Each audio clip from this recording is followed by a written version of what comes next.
welcome back to Aubrey Books and Coffee. Please grab your favorite beverage of choice and join me as we review 24 books finished this month, or at least attempted this month.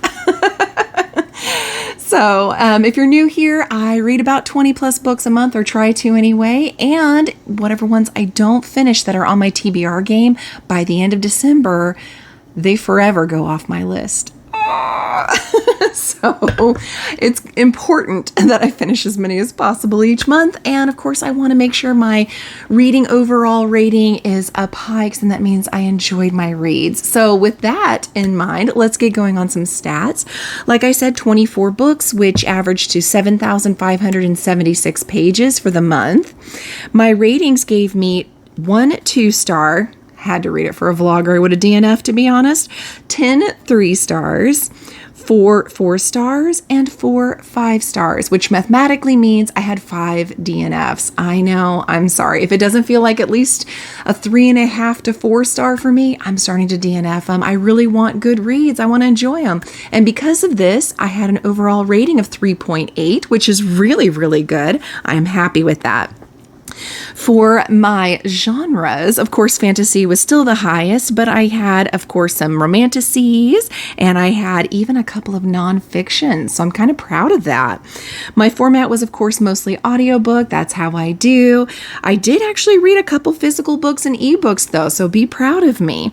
And, of course, I got most of those from Libby and Hoopla. Thank you, libraries. You saved me millions of dollars. And I even had 4 from Book Boxes, which is amazing, because Vanessa from Reading with Dr. B did that Book of the Month challenge, and it was amazing. That vlog is forthcoming, so be looking for that. And I got to finally get some of that backlist of Book of the Month book choices off, which was wonderful. So moving on into our ratings now. I finished Finley Donovan is Killing It. I gave it 3 stars. I thought it was kind of quirky. It was cute. It was fun. I'm absolutely going to continue this series because I did have a really good time with it. I think some of the stuff that she got into trouble with was just absolutely insane. For those who don't know and haven't read it, I'm not going to ever do spoilers, but just suffice to say, there's a character that's like a nanny kind of character, and she's what really won this series for me, for sure. I also finished Stay Sexy and Don't Get Murdered. And this is, of course, by the podcast of My Favorite Murder with Karen Kilgariff and Georgia Hardstark. And it was really good. I gave it 4 stars. It's memoir, so if you really don't care about these characters, you may not enjoy it. But if you do know these people and you do enjoy them and a good bit of humor, especially if you were a child of the 80s, you'll enjoy this memoir, and I highly recommend it. I finished The Never List. This was a recommendation by Vanessa, and I'm so glad she did. I gave it 5 stars. It's now living on my shelf. You saw me holding it up in the thumbnail. Absolutely loved it, and cannot wait to continue this series when the books drop. It was so much fun. I absolutely love the main character, Riley. I think she is absolutely incredible. Then I finished Opal. This is book 3 in the Lux series, so I'm glad to be continuing the series. It left off with an insane cliffhanger, you guys. One of those cliffhangers where, like, the walls closing and separating people kind of cliffhangers, and it is just so good, and I absolutely need to hurry up and get to book number 4 now. Then I finished The Serpent of Earth. This is book 1 in the series. I gave it 3 stars. I think it was a little longer than it needed to be. It was just okay for me. It is your typical romantasy kind of book, but because I wasn't really feeling the connection between our main character and the love interest, I was just kind of So for me, I'm going to choose to look at this as almost a standalone, even though it's definitely not really continuing in the series. I think I'm done with it here. It just didn't blow me away, and there's so many books to get to. Like I said, I need to get to a whole bunch of stuff I have from January's TBR still. So probably not continuing. Then I had to DNF The Duke Who Didn't, because this was part of a book club at my library, so I gave it a shot. The writing style just wasn't for me, which is so strange because the main character is a huge list maker and she likes to be in control of things. Hello, that sounds like yours truly. But I just couldn't vibe. I didn't feel the romance. I thought that the guy was really sweet and wonderful, but I just wasn't vibing with it. I just could not connect. So for me, it was a no-go, and I had to DNF it. Then I finished, though I would have DNF'd it, Buffalo Hunter Hunter. And don't at me, because I know this author has a huge following, and I know there's several people like Gavin from Gavin Reads It All. Fantastic. By the way, if you've never looked at Gavin's YouTube channel, you need to. I'll make sure to link it below. Gavin liked this. I think he gave it 4 stars. I gave it 2 stars, and I only finished it for the vlog that you've already seen by now. I thought it was really dry in places. It was weird that it was like a historical, based on history, real events, historical fiction, but mixed with supernatural, paranormal stuff. It just didn't work for me. It just didn't work. So for me, it was a no-go, but I went ahead and finished it, hoping that maybe the ending would redeem it. It did not. So 2 stars. Then I finished Forged from Frost. This is book 2 in that series that I was really enjoying. I gave it 3 stars, but there was so much fluff in this that was unnecessary. I get that the author wanted to make it a trilogy, but you lost me. And I know there's always the curse of the second book, but for me, it was like, it was so much fluff and so little progression. I don't really want to invest any more time into the third book, because what if it's got a whole bunch of fluff too? So sadly for me, I have to walk away now from this series. Then I finished Deep End. This I gave 3 stars. I thought it was good. I didn't know it had BDSM going on in it. So that was a surprise for me. I knew it had to do with swimming. The cover was kind of a dead giveaway, but I wasn't expecting the other stuff. So that was kind of eye-opening for me. But I thought it was good. I know a lot of people say they think this is the weakest Allie Hazelwood, but I had a good time. I didn't think it was bad. I've certainly read a lot worse. I will say it didn't blow me away. It's not my favorite, but yeah, I didn't think it was horrible. So if you're okay with a college age kind of angsty romance, then I'd say give it a shot. Then I finished Retreat. This one I gave 3 stars. It has to do with a con artist, and she's hoping to pretend to be this socialite, and that way she can live in their summer home for a while and get to kind of live that life that she's always envied and conned because she can't be a part of it. And of course things go sideways, because you wouldn't have a book if they didn't. So I had a good time. I gave it 3 stars because even with all the murder and mayhem, there were some choices that were made that I'm like, if our main character is truly a con artist, why would she be naive enough to fall for this? So there were a couple instances like that I'm like, I get you needed it to happen to further the plot of the book, but for me, just kind of landed flat. Like, I just don't see my character that I'm reading would actually go with this. So that takes it out for me when things are happening just because you need it to further the plot. Then I read The Woman in Suite 11. I gave this 3 stars. This was my last try at a Ruth Ware, and I was disappointed again. That being said, this is a sequel to I believe it's The Woman in Cabin 10, I think is what it was called, that we all know by now. I was not a huge fan of that one either. It's this very similar kind of voice and writing style going on with this one. Initially in the first 25%, I thought I would be able to tell you don't actually have to read that first book, but I changed my tune real quickly, because by the 35% mark, they're making references that will completely ruin that book. So if you don't mind having the, who survives, who doesn't, and what happened in that book, if you don't have a desire to read it, then absolutely you can dive into this and you won't be that confused because there's enough referencing it. But if you are hoping to read it, I would say don't read this one first. But again, there was just so much that I saw some old characters that I liked, but I saw some that I didn't as well getting brought back in. And then the kind of hijinks that happens. And for me, it just I got really, really annoyed with the main character. I'm like, this person's already burnt you, not once, not twice, but like 3 times, and you're trusting this person again. Why? Like, even I am nice and naive, but not to that extent. Fool me once and all that. So yeah, that was just getting really annoying basically towards the end. Then I finished Sunrise on the Reaping. I am so excited to report this was one of my 5 stars. Oh, I had such a good time, which I really appreciated considering the ballad, Songbirds and Snakes or something like that. I was not a fan of. I gave that one 3 stars, and I thought I was being generous on that. It was boring. This one follows Haymitch, and maybe it's because it's a beloved character.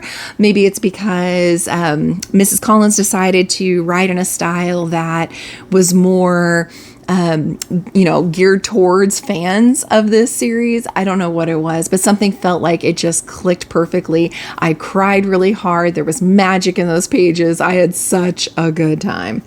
Then I finished The Poppy Fields. For this one, I gave it a 3-star. I had a NetGalley version of it, and it was interesting. It's not what I thought it was going to be.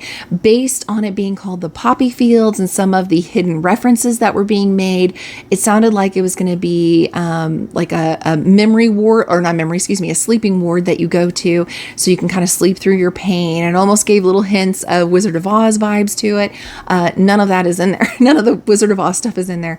It is a sleep clinic, and the side effect is not spooky at all. There is no spooky element in this whatsoever. And it's more of a family trying to overcome their distance and misunderstanding each other and dealing with grief and death and things like that. It was more that kind of a story, which isn't horrible. It's just not what I was expecting it to be. So for me, I ended up getting that 3-star. Then I finished Fearless. I'm glad that this trilogy is now done. I was disappointed. I'm not going to lie. I gave it 3 stars, but the pacing just was really not there. It's like some moments were really fast, other moments were really slow. It felt like there was like a lot of repetition going on in it. Had a meh kind of ending for me. So sadly, I think the very first book was amazing. Didn't like the rest of the trilogy. It's one of those that if I had to do over again, I'd probably just read the first one and stop. But then again, you don't know what you don't know. Then I finished ADHD is Awesome. This is another 5-star for me. Nonfiction, obviously. I read this because Ryan and Katie have ADHD, and it was really cool. I really had a good time. This is written by somebody and his wife. The husband has ADHD, so it was so neat to have him writing in his perspective, and then she would chime in with her perspective. And if you do the audiobook, it's even better because it does it in their actual voices. And it was so funny because there would be times where a really important piece of information was given in a paragraph, and the very next paragraph, the guy writes, okay, if you have ADHD, I know you totally just zoned out when you read that. Go back and reread it because it's important. Things like that were just amazing. And some of the stuff the wife would say that frustrates her about her husband with ADHD is stuff I've struggled with. So I loved and appreciated their honesty, their transparency, and how they too believe there's some superpowers going on there with the neurodivergent community. So it was a lot of fun. It was very uplifting, very helpful, and I got a lot of good information out of it. Highly recommend. Then I DNF'd The Last Hour Between Worlds. This was one of my Book of the Month audiobooks. It was boring for me. Had a very slow pacing. Really didn't connect with any of the characters. For it being like a really cool mystery and like some time travel involved and stuff, I just couldn't get behind it, guys. I am so sorry. I tried so hard. I even went back to it after doing another palette kind of cleanser, hoping maybe that was it. It was just a wrong time, wrong place. But no, it's just definitely not the writing style I like and not for me.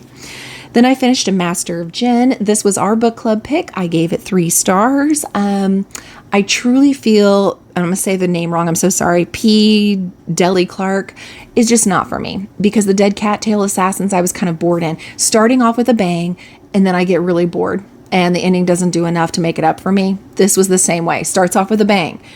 And then I really love the relationship between our main character and her apprentice, but it just wasn't enough to make up for the really, really boring and slow pacing in between. So I don't think I'm going to pick one up from this author again, but several people in the book club did enjoy it. So I'm not saying write it off. I'm saying if your tastes are exactly aligned with mine, this may be one you want to skip.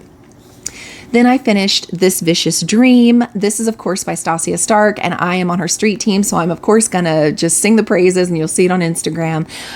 4 stars. I had a wonderful time with this one. I actually liked this one better than the arc of We Who Will Die, which is the Gladiator meets Vampire Diaries, or I thought the Crave series. Both are extremely enjoyable, but for some reason, I just really vibed with the characters in this one so much more.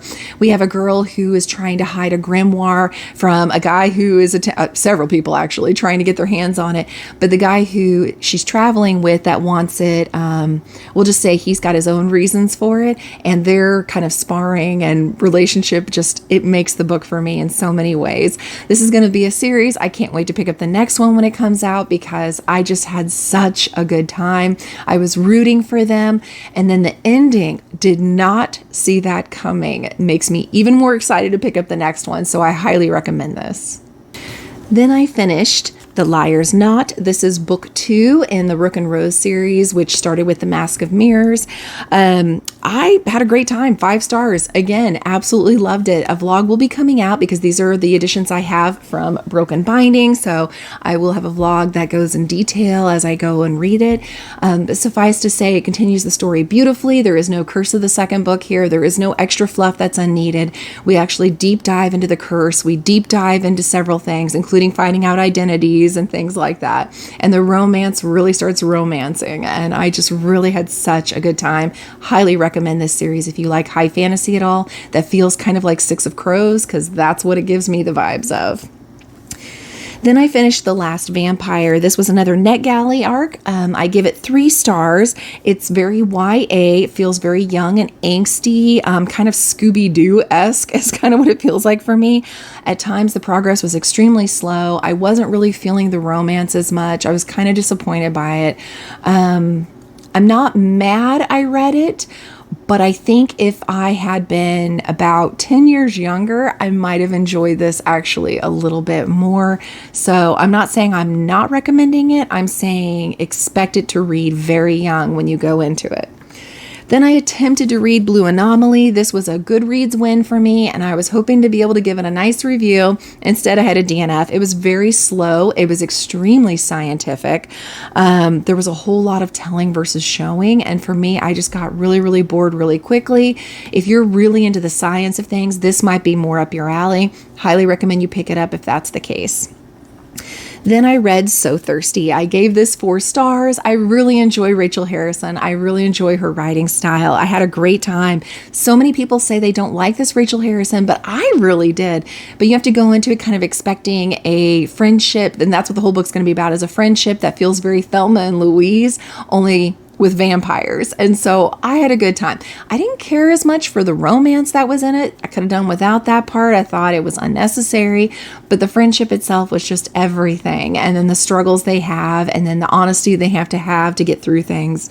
I loved it. I had a fabulous time, and I highly recommend it. Then I attempted to finish The Awakening. This was for a vlog I'm doing for the library. I love Nora Roberts' writing style. I don't know why this was a miss for me. I had a DNF. I think because it was just way too much historical fiction, and we know that's my least favorite genre. And for me, it was like a third of the book is just a whole lot of just setup and not in a very exciting way. So I was just so bored. By the time we actually started tapping into some magical elements, I was already checked out and could care less about the characters. So I think that had a lot to do with it. I did DNF it about halfway. So, I mean, you guys decide for yourselves, but I'm definitely not going to be looking into any more like that from her, I don't think. And then I attempted to finish The Man Made of Smoke. This again was for that book of the month challenge that Vanessa did. I DNF'd it. Again, I just thought it was weird. It starts off with a prologue, really interesting, where a young kid is in a public restroom and basically something bad is happening and he's kind of a witness to it. And then you fast forward and he's trying to help other kids through issues that they have and traumas and things. And so that part was very interesting to me. I thought it was going to be more of an edge of the seat kind of thriller or mystery. Instead, it just starts getting really boring. It's like they hit the brakes and it just goes really, really slow with a whole lot of detail that I didn't think was necessary. And the story just never really picked up. I got about halfway and again had to DNF it because I just could not get into it. So that is all the books that I ended up reading for the month. Let me know below if you read any of these and what your thoughts were, if they were the same as mine or different. And let me know what your favorite book of July was. And thank you all for being here. Please like, subscribe, send your friends, and I'll see you next time.